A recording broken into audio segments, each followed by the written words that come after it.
Hello everyone. So ఇప్పుడు present ఏ social media platform చూసినా, ఏ news channel చూసినా, ఎవరి నోటంట విన్నా ఈ భూత శుద్ధి వివాహం గురించి మాట్లాడుకుంటున్నారు.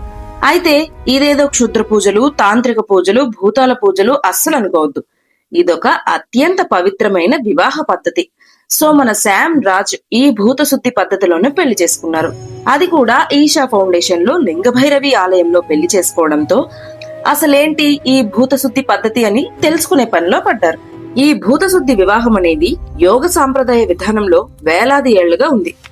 ఆలోచనలు, భావోద్వేగాలతో దంపతుల మధ్య లోతైన బంధాన్ని ఏర్పరిచేందుకు రూపొందించిన ప్రక్రియే ఈ భూతశుద్ధి పెళ్లి.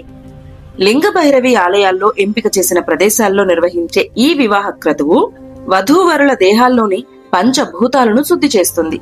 పంచభూతాల శుద్ధీకరణ ద్వారా ఇద్దరు వ్యక్తులు వివాహ బంధంతో ఒక్కటి కావడమే భూతశుద్ధి. వారి దాంపత్య ప్రయాణంలో సామరస్యం, శ్రేయస్సు, ఆధ్యాత్మికత వెల్లివరిసేలా దేవి అనుగ్రహాన్ని ప్రసాదిస్తుందని నమ్ముతారు.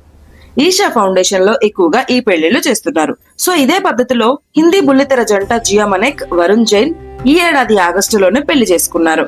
సో భూతశుద్ధి వివాహం అంటే ఏంటో అర్థమైందిగా. Please subscribe.